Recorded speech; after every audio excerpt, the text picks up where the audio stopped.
All right, well, it is 7 p.m., so we will start rolling here with our Bible study. Looks like we have a little bit of a smaller crowd tonight. I don't know if people are maybe stuck in traffic, but that's an opportunity to get a little bit more participation. A little bit smaller crowd means you can talk a little bit more. I want to reiterate some of the comments made before of like, if you're somebody who doesn't necessarily comment a lot, you tend to be quiet in class, challenge would be share your thoughts with us.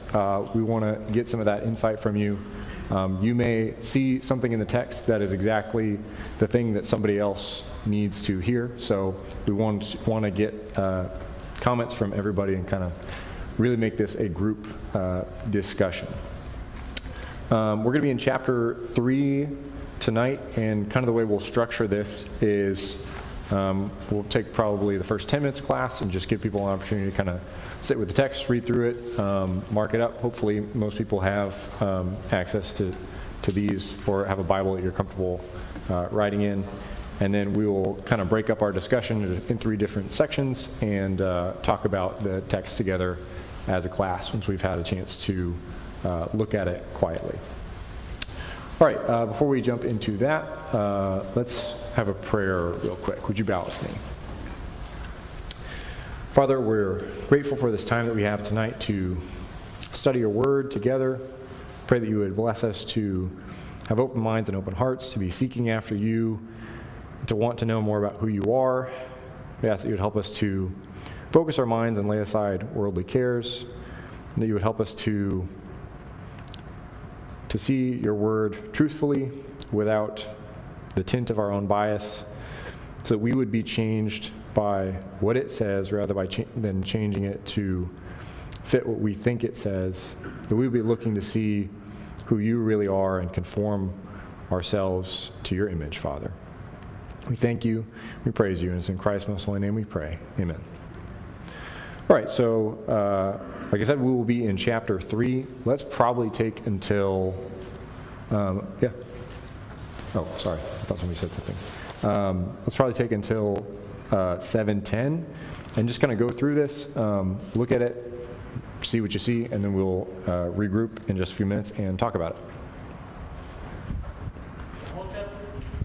Yeah, whole chapter 3. I don't like to do the little chunky things. So you can look at the whole chapter 3, and then we'll discuss it in chunks. But look at the whole chapter to start.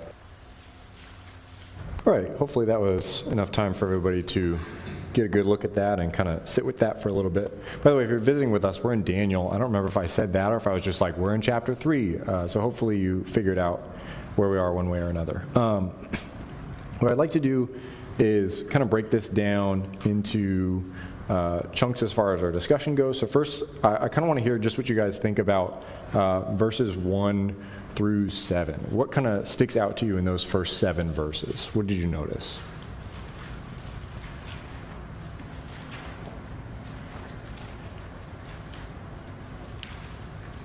To me, it's the size of the statue. 90 meters. Big statue. Yeah, okay, so what's maybe the significance of the size of the statue? Like, why does it matter that it's big? I just think back to the dream that it was a great statue of the dream, so maybe that statue. Okay, yeah, so maybe there's a connection to the dream. I have some thoughts about that. We'll circle back to that. Yeah. I kind of felt like that his statue was 90 feet long and 90 feet wide. And to me, it sounded like his other gods were small gods that they worshiped. And to me, it seemed like he wanted to make one much bigger than that one, because he knew that Daniel's God was so much better than all these little gods. To me, it was sort of like, I'm going to make my God bigger, better than that. Yeah, like the size of the statue seems to correlate with the message of power. By making the statue larger, he's trying to communicate, my idol is bigger, my God is bigger. You know, the idea of power in this statue. What else do you notice? Yeah, Julie. Yeah, the statue's all gold. What do you guys think about that? I have some ideas about that, but I want to hear what. I don't think it would stand. You don't think it would stand? You think it would? Gold's not strong enough material to hold it together and be tall. Yeah, I imagine this is probably like, The overlay. yeah, overlaid with gold. But to the eye, it appears to be gold from head to toe. So what do you all think about that? Yeah, Rachel. It's interesting how it comes right on the heels of this vision about a statue that may have been very similar in build. And it's almost as if he's trying to insert his own power into that vision because the head originally was gold. So, but it was all the other body parts that were not of that same consistency, of that same strength. So it's almost like he's trying to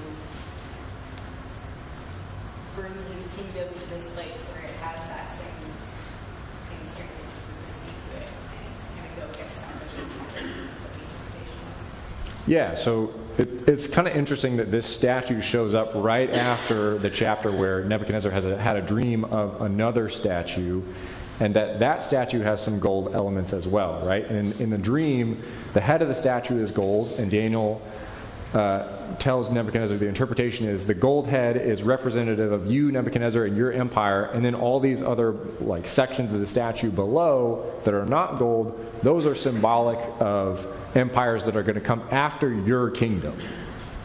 So to me, it's interesting that he then goes and makes this statue that not only has a gold head, but also is gold from head to toe, as if to say, well, I don't really like the idea that my empire is going to come to an end and then there's going to be other kingdoms coming after me. Let me kind of rewrite this dream here and build my version of it that's just all gold. It's all Nebuchadnezzar.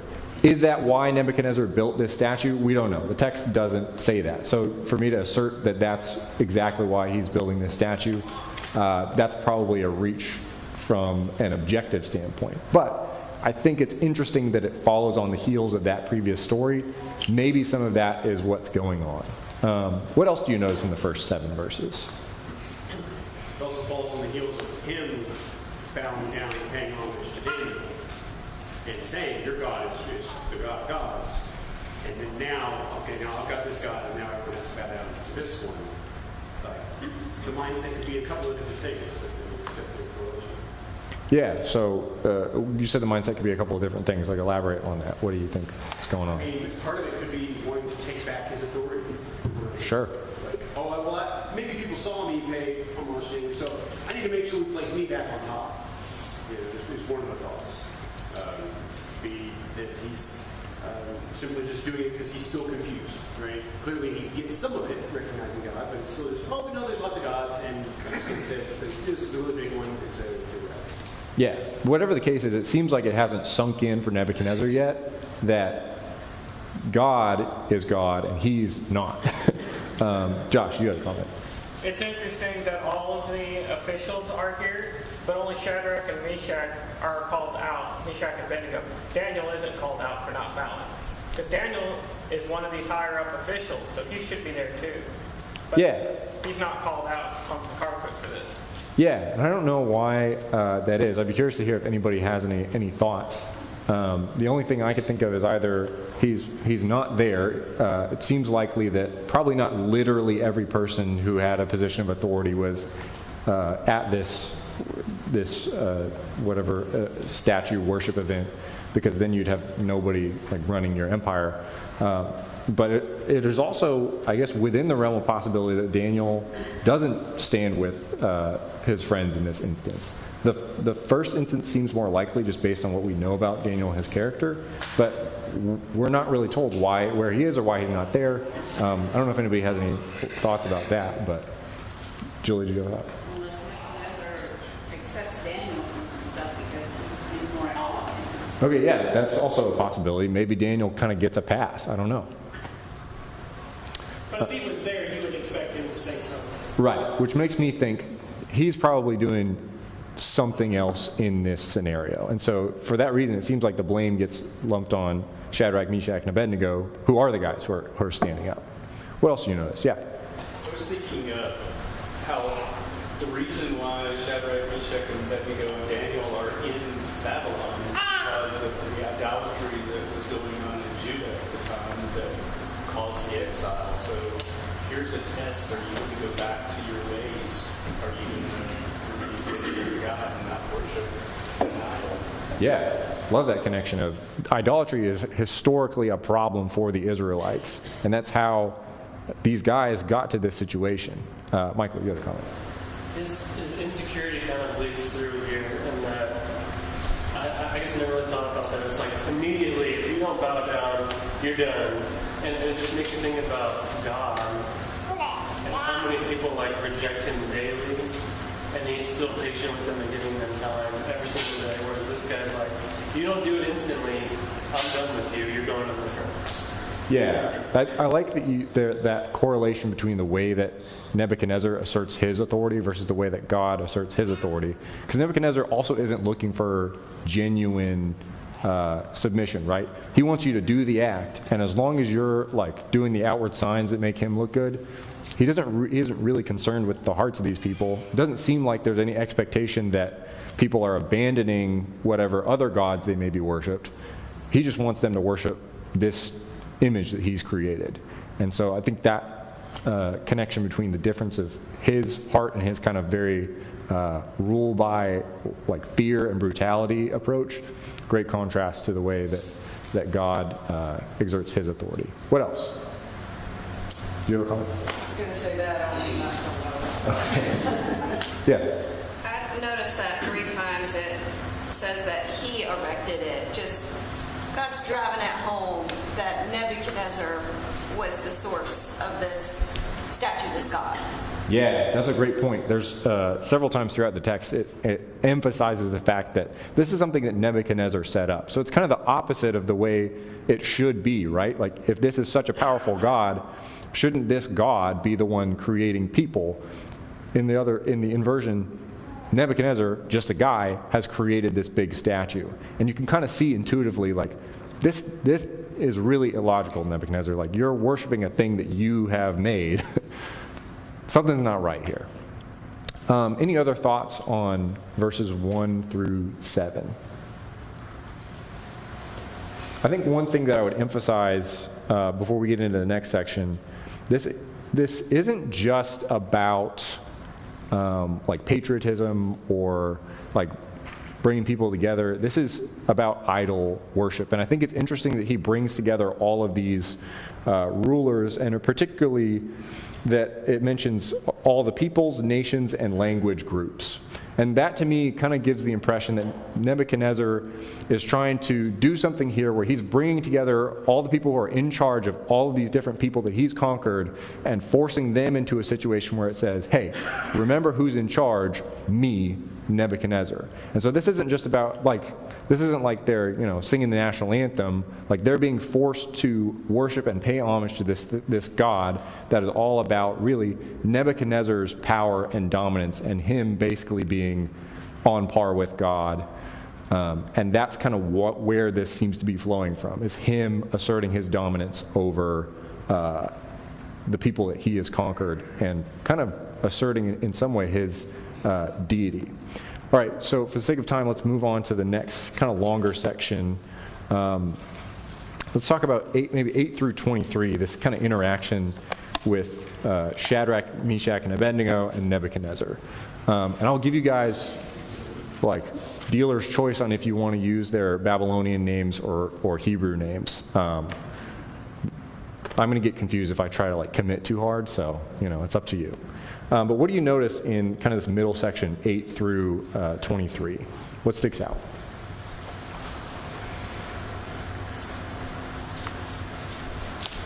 Yeah.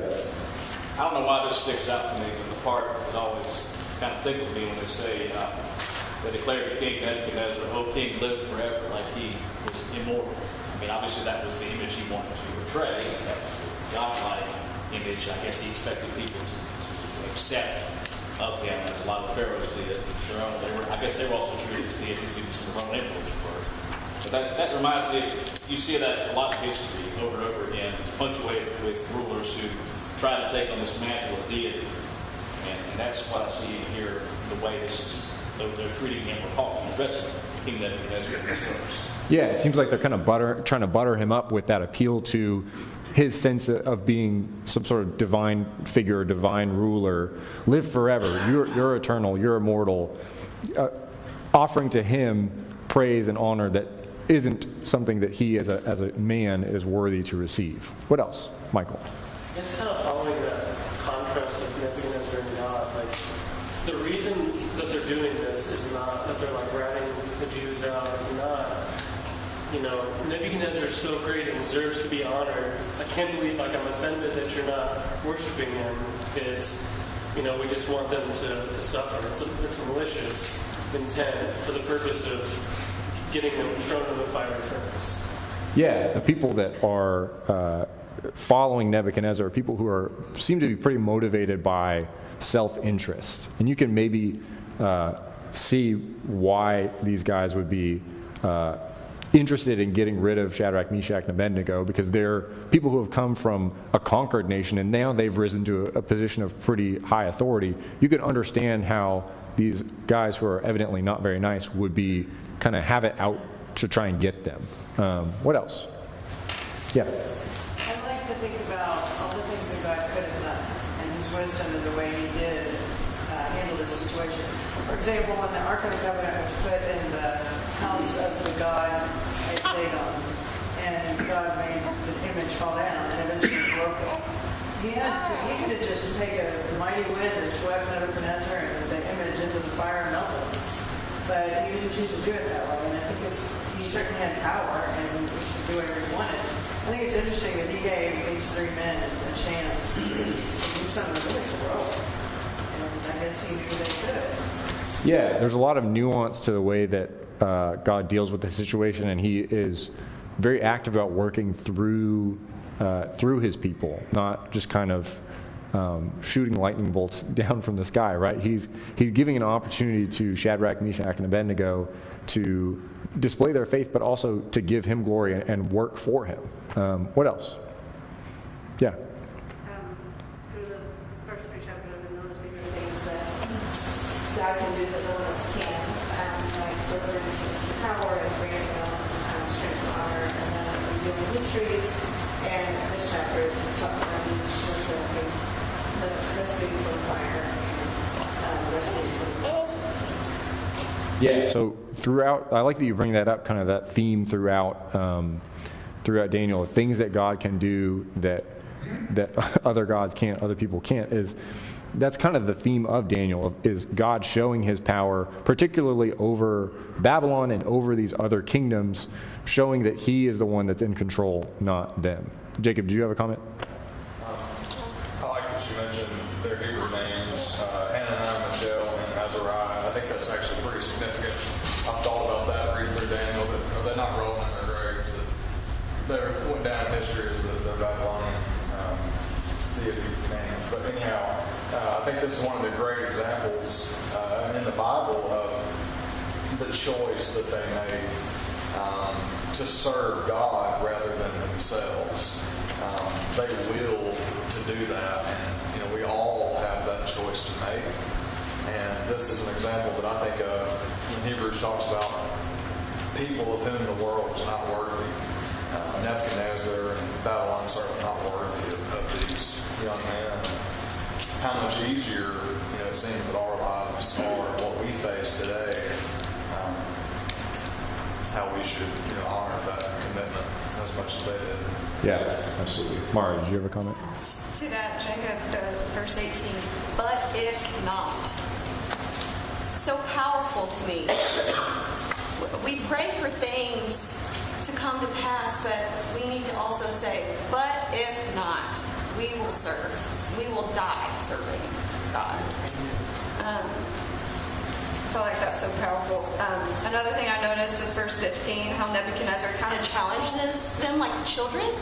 But if you're ready, go ahead and bow down. That was hilarious. Yeah, it seems almost like he is kind of trying to publicly put them in their place. Like, all right, now you guys want to try this again? You want to have a second chance? Because he believes that they're going to be like, you're right, sorry, we're going to bow down. We really would rather not be incinerated. And that's not how they respond. What sticks out to you particularly about their response? He had a political problem. He's supposed to be king. He appointed these three people that and give him a lot of power. And if the power people don't do what he tells them, what are the rest going to do?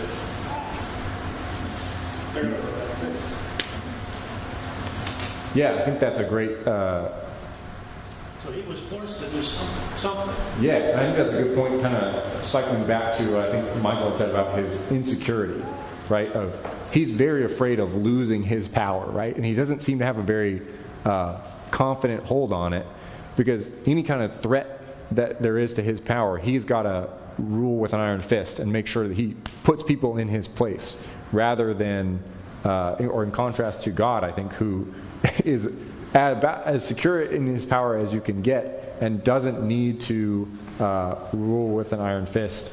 In fact, does the opposite in this scenario and gives Nebuchadnezzar a chance to observe the way that he's wrong. So yeah, I think that's great to point out that Nebuchadnezzar is really trying to figure this out. How can he hold on to his political power and make sure that everybody else is listening to him? What sticks out to you particularly about the response of Shadrach and Meshach and Abednego? Daniel. Well, there was no hesitation. They didn't try to say, "Oh, well, I made a mistake. You know, we lose this or that, or so try to smooth over this and try that." Yeah, and this is also the second time that this has been brought up, because there's the first incident where all the music goes, and I have to imagine they're kind of prepping for that, and they're like, all right, like, we're going to be in this situation, everybody's going to bow down, we know that that's wrong, and we're not going to bow down. And so they do that, and then they get brought before Nebuchadnezzar, and he gives them a chance to kind of get out of it and backtrack, and they stick to their guns again, and they still are, there's no hesitation about where their conviction lies. Yeah. What else? Yeah. It's a direct challenge to his authority. Yeah, absolutely. So he has to either acquiesce or do what's said. Yeah, absolutely. What else? Yeah. The biggest thing is like what's not said to me here. It's like there's no explaining. Like, listen, if you just hear us out, listen about what happened in Egypt, you know, and like the plagues and the miracles and all this stuff. There's no trying to find a way. And it was the same experience with not eating the eldest. It was like there's no trying to rationalize the way out of the situation. It was this hard line that would not be crossed. And come what may, that's what they're going to do. There's just this bold, brazen, not trying to get out of the scenario at all. It's just so admirable. A very rational thing to do here would be to try to get him to understand, see it from my perspective, you know. But if this is how it's going to be, then that's how it is going to be. Yeah. And they just accept that so boldly, zero attempt to rationalize the situation. Yeah, I love that you brought that up. That was one of the things that stuck out to me too. Is they don't try to bargain, they don't try to back out of it, but they also aren't trying to like talk him into their way of thinking. They're not like sitting here being like, all right, like, look, if you'll turn like back to Genesis, we can kind of start there, and we'll explain to you about who God is and why we can't bow down. The Leviticus is going to get kind of complicated, but if you'll just listen to us and let us explain this, you'll see our way of thinking. They're just kind of in this situation that's like, yep, like, that's cool, we will go in the furnace. Because it seems like what they're focused on is just showing their faith and living it out, rather than trying to argue with him about why they are right. And that, in this scenario, seems to be a lot more effective than if they had tried to rationalize with him. They're just trying to live it, and that is convicting to Nebuchadnezzar. Belinda, did you have a comment? This just adds a little bit more to that, but when Nebuchadnezzar asked them, now, who is that? Who is the God? Who's that God that can rescue you? They didn't say, like you said, they didn't say, well, let me tell you about it. They just said, we don't need to give you a reply. That could have been really seen as insubordinate. You know, they're not even answering his question. They're saying they know what they're going to do, and they're making their statement, and then they're done. Yeah, and I love that you bring out that he asked that question, because that kind of frames everything else that happens. He asked this question, who's the God that is going to deliver you from this? And that kind of sets up the answer to that question throughout this story. What else? Yeah. Well, it is his statement there is in contrast to what he said in chapter 2, where he said, certainly your God is a God of gods and Lord of kings and revealer of mysteries. And it's like, no, but he's like, oh, but he can't rescue you from me. It's still, he didn't, it's like he was trying to, do this dance and say, oh, you're done so great before. But still, and I mean, with directing the statue, I feel like maybe in response to the statue where he was only a part of the statue, it's like, okay, yeah, your God's good, but is he better than me? It's like he's trying to play this power struggle.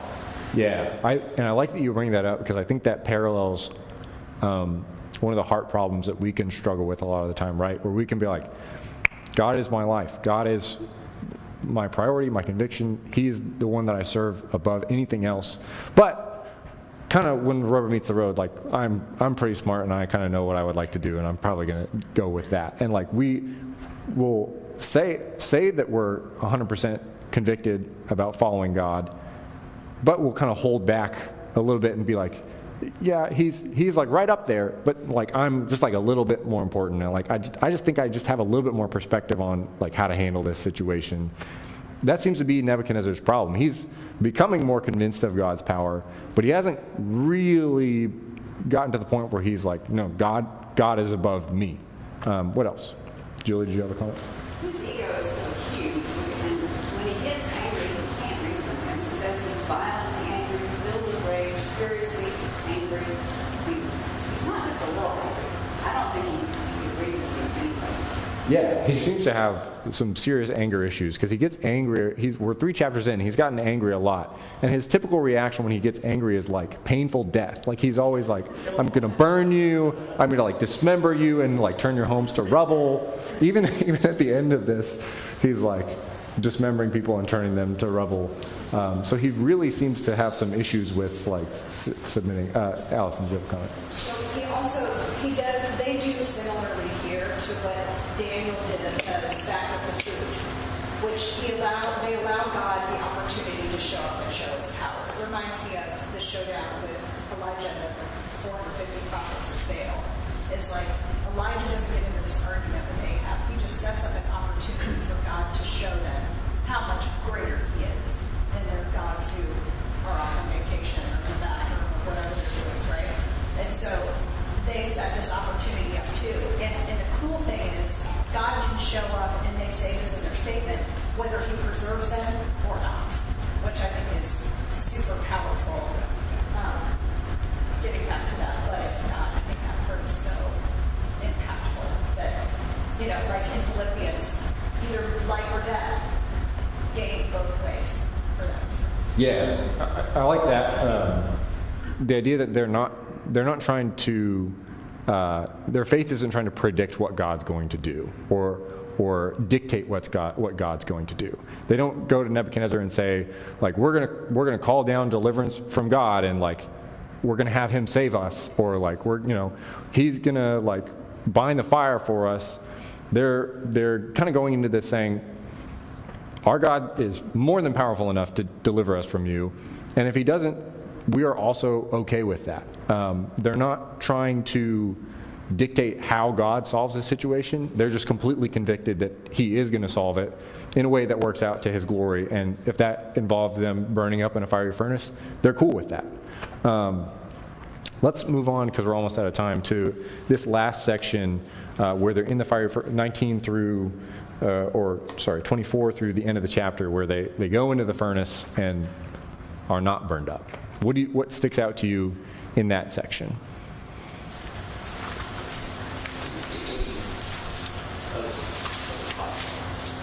It was a hot furnace, yeah. They used furnaces to make the bricks for the building. So they had these furnaces that would make bricks solid, so they could build this big structure. Yeah. But this one was 1,500 degrees or somewhere around here. It's like 1,000 degrees. 1,500 degrees will melt glass. Yeah, it's very clear that this isn't like a fluke. It's not that they just like so happened to wear their fire retardant togas that day. Like, it's very clear that this is a miraculous deliverance from this fire. What else do you notice? Yeah, Jerry. I think it's interesting, as we pointed out, God didn't have to save them, and he could have saved them in any way. But when we point out that Nebuchadnezzar saw a fourth person, why is that the way that he chose to do this? Didn't have to be seen, right? I wonder if it's not to, again, Nebuchadnezzar keeps looking for something physical, keeps looking at statues and all that the things. I'm speculating, but I just think it's interesting that that's the way it was chosen.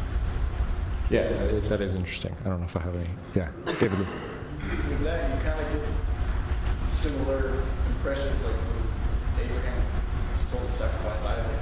Always just like, all right, got the wood, all right, got the knife. When are you going to do something here? Like you're about to get thrown into the work. You can't help but wonder what is going through their heads. Because, like Jerry said, as far as deliverance is concerned, for all they know, God could have stopped the whole captivity thing from the beginning. They're a defeated nation in the eyes of Nebuchadnezzar.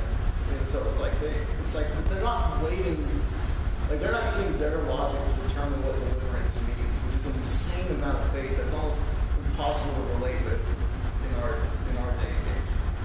But they're bound up, getting thrown in there, and it's like there's no rebuttal. They just accept it. Yeah, I like that you brought up what are they, what's going through their heads. I do wonder about that, and it's definitely kind of, I don't know, if I was in that situation, I imagine these guys are scared. They're convicted, but they're probably also scared. Even if they're okay, this means we're going to end up dying, and we'll die and we'll be with God, but also burning up in a 1,500 degree fire sounds pretty painful before that. Crystal, did you have a comment? Continues to be one of the things that no one wants to do. It wasn't just that he put up a wall so it couldn't be in the fire. They walked around in the fire. No one was Yeah, they're in the fire, walking around. It's interesting that it also points out that they are tied up and they're still wearing their clothes, right? So they shouldn't be able to move, and they're wearing stuff that should catch on fire very easily, and they're just kind of in there hanging out, I guess. I don't know. What else? Yeah. On that note, what you just said, two things. One is it just goes to show how far they went to make it impossible for men to affect the outcome. I think about Elijah when he's offering up the sacrifice, and he says, pour water, now do it again, now do it again, now do it again, to where it's so wet, it couldn't be consumed. And I think it goes back to chapter 2, where we're talking about understanding his journey. We're starting to see what kind of man he is, and we're seeing power and control. God is revealing himself. So you think you're in control, he's showing you what he is. And the fact that these three men are telling him who can rescue him. And if you just read that Nebuchadnezzar's kingdom, his vision was, it's entirely him. There's going to be anything to do about it.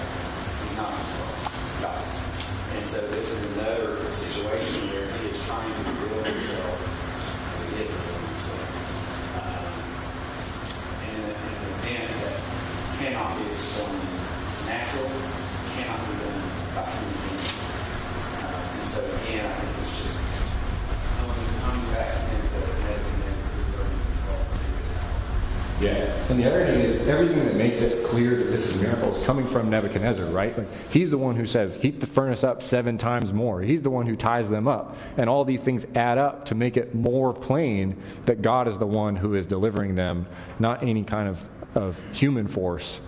Because any human force, his soldiers, die in the process of trying to kill them. It's very clear through everything that Nebuchadnezzar is trying to do to make his point that God is the one in control. Yeah. What else? Maybe what kind of key takeaways do you all see? Because we've just got a few minutes left. What kind of key takeaways do you all see for us today? Michael, do you have a comment? I mean, it's all about verse 18 to me, but it's not, because there are countless stories of martyrs of Christendom that it didn't happen like this. You know, they did die, and those stories are just as impactful, and God is still glorified in them because of their faith and because of their conviction. So for us, we don't need to be expecting God to come through at the last minute with a deliverance like this.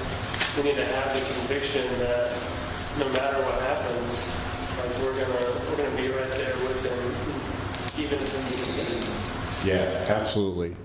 This isn't a like pattern of every single time somebody's in a situation that God's going to miraculously save them. It might mean that you, metaphorically speaking, don't survive the furnace here. But the challenge is accepting that and accepting that God is still glorified in that. What else? Yeah. It's evidence that even in the face of such dramatic actions, that there are people who are not going to worship God. Nebuchadnezzar basically gives them permission to continue to worship their God and protects them to do that.